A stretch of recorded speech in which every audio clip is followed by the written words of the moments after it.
Hey, how valid is the Bible?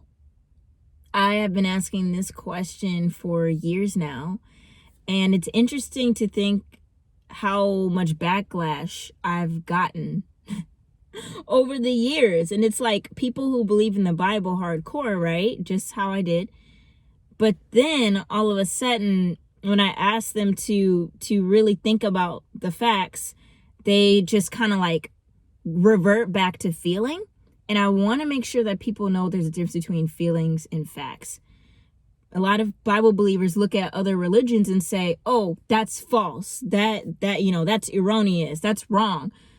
Okay, but the thing is, what are you basing that on? You're basing that on your own feelings about what you think is a fact.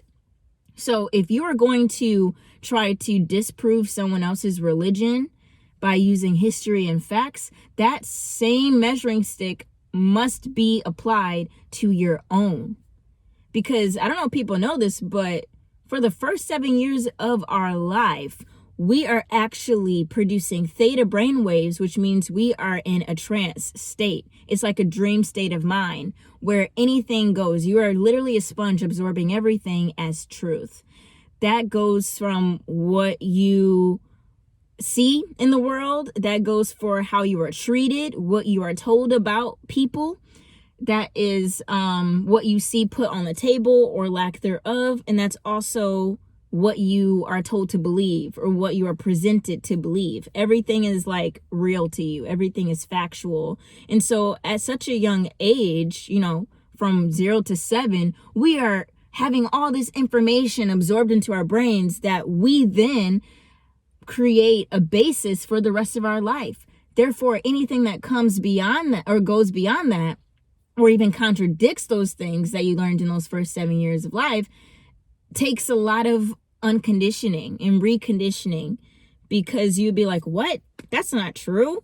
Santa Claus is real. But then you grow up and you find out that's a fairy tale. Same with the Easter Bunny, and same with a lot of things that we were told in church.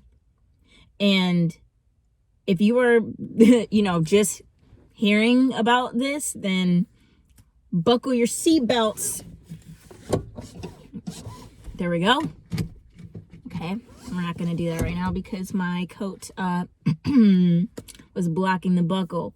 Well, buckle your figurative seatbelts, because I am a thinker. And I want to know what the frick is going on, especially when it comes to belief. Because if I am being told to hardcore believe something with all my heart, with all my soul, with all my mind, with all my body, but the facts are not sturdy, then how can I build my entire existence on something that is unreliable and possibly invalid? What sense does that make?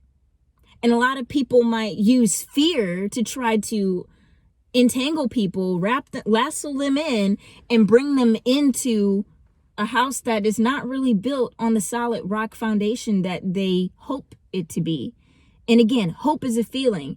We really want and desire and hope and wish that all these things are true and real. But when it comes to hardcore facts, solid facts, where are they? So I just want to talk about right now the accuracy of the timeline according to the Bible, and just kind of see, like, hold that up, that measuring stick, and hold that up to real life.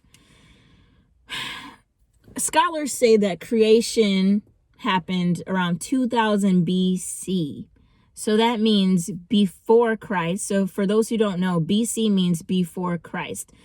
Other scholars use BCE, before Common Era, because everybody doesn't believe in Jesus Christ or Yeshua Christ or whoever you feel comfortable calling that figure that I'm speaking about. People say BC for anything before 0, right? And then they use AD or Anno Domini, which is Latin for the year of our Lord, which means after Christ.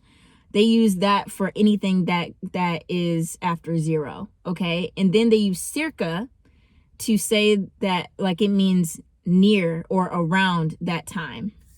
But they don't know for sure, okay? So some scholars say that the Bible, according to the Bible, creation happened 2,000 years before Jesus Christ.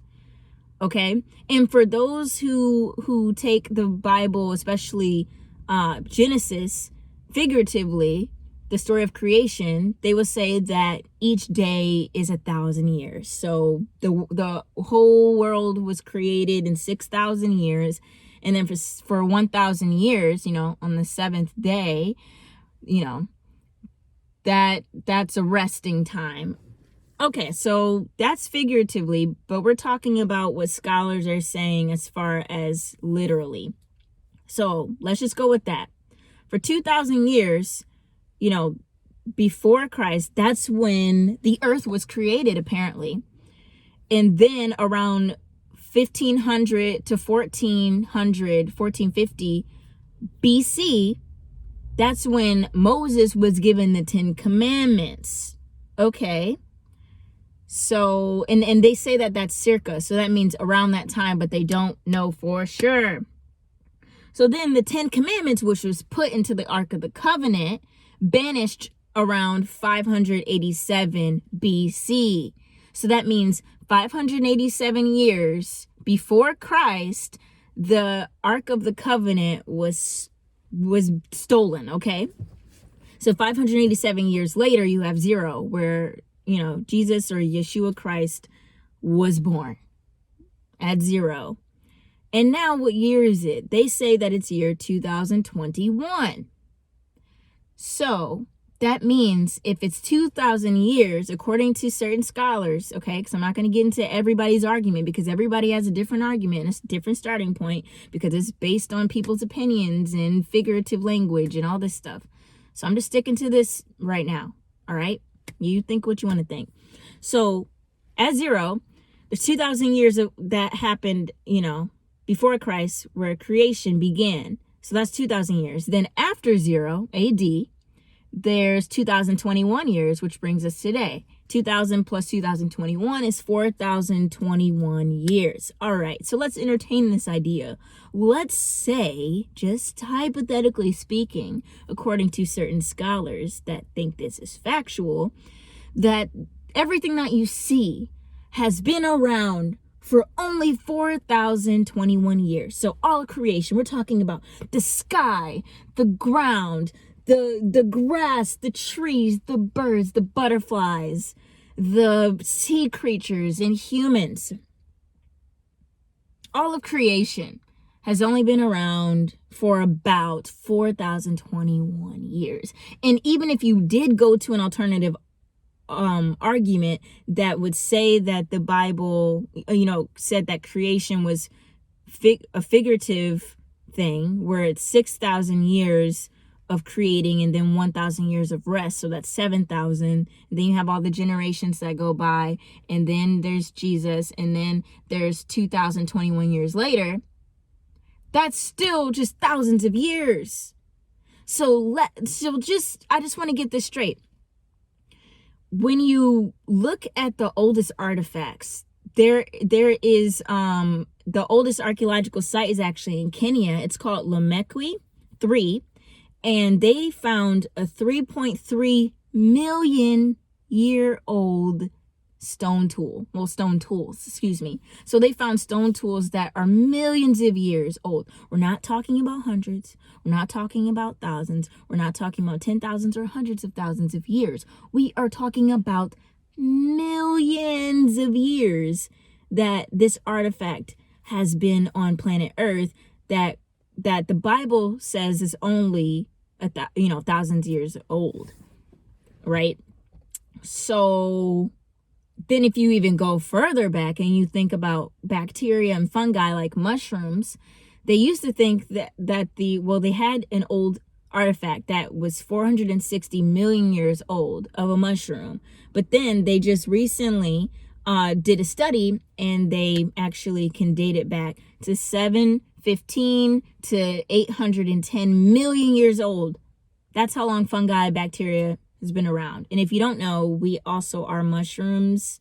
If you do some research on that, you'll see the relationship between mushrooms and humans. So with all that being said, am I supposed to believe that we've only been on this earth, everything's been here for thousands of years when there's artifacts that date before that, and I'm supposed to believe this book wholeheartedly? Without any questions asked, because once you ask questions, oh, you're a heretic, oh, you're blasphemous. But do you know the facts? Or are you just going based on feelings of fear? And because you want to make it to heaven instead of hell, which was also created by God, who also created humans in order to be thrown in hell or to be damned or to be judged.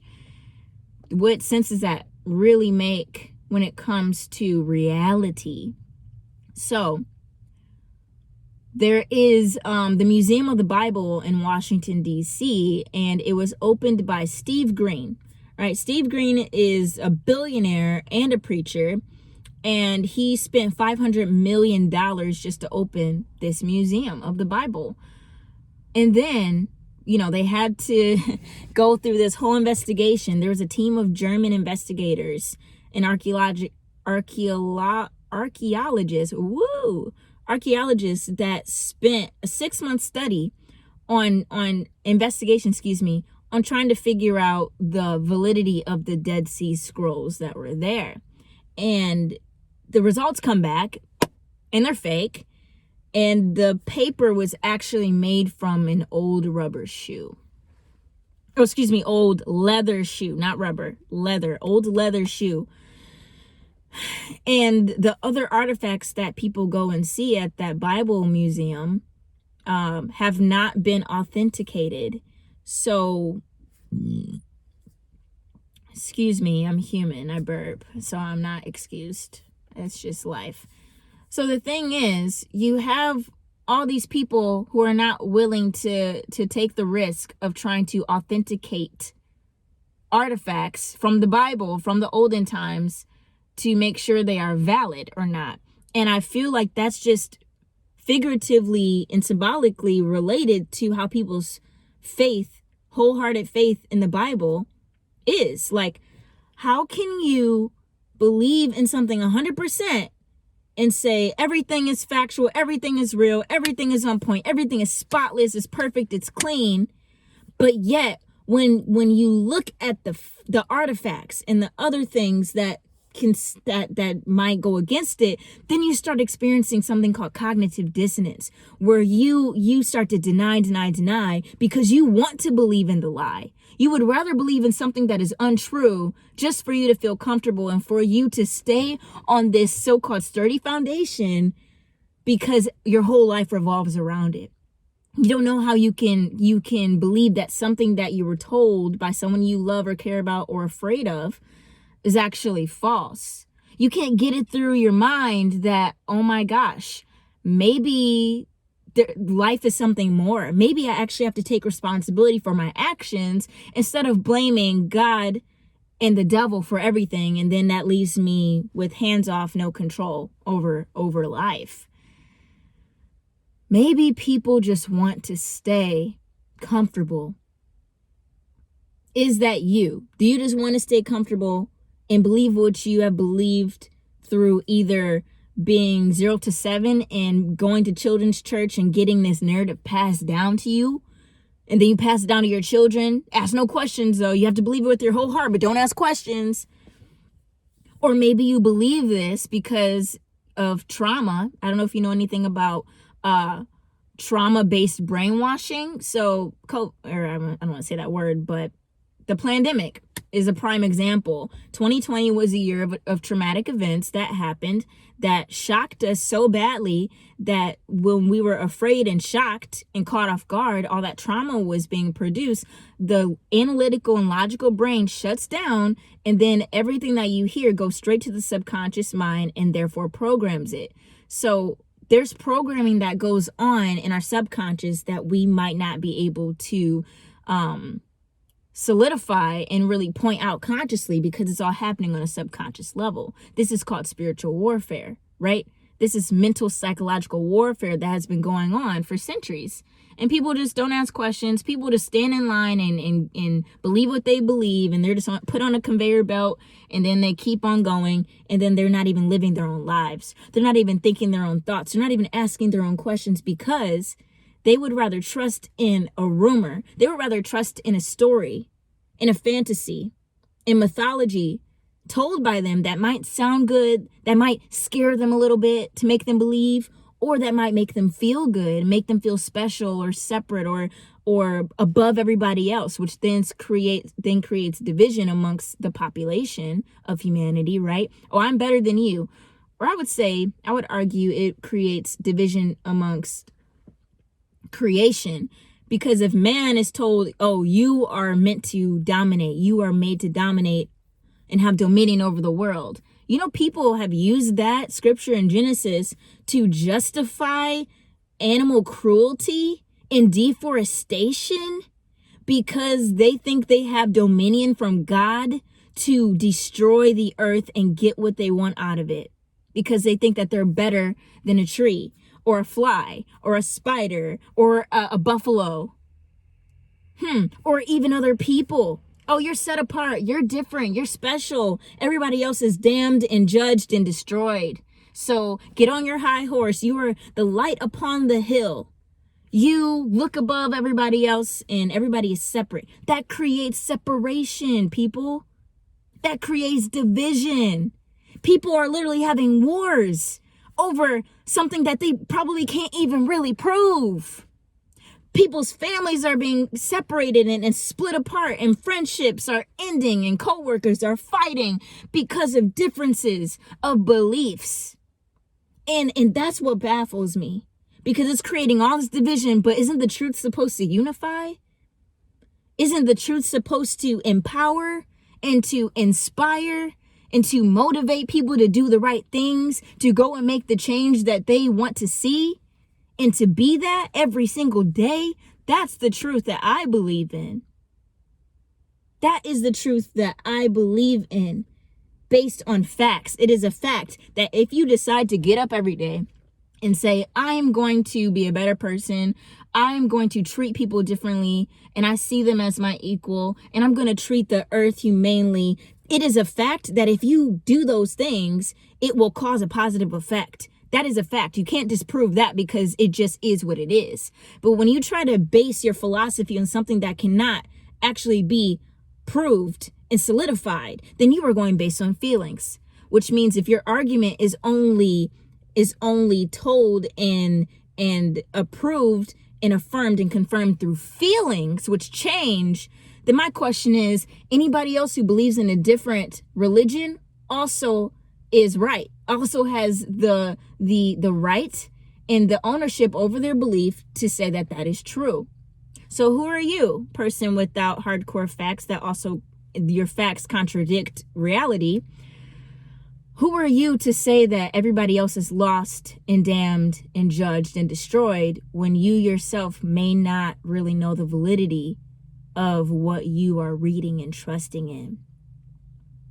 And besides what I know, have you ever played the game of telephone? That's what the Bible is, right?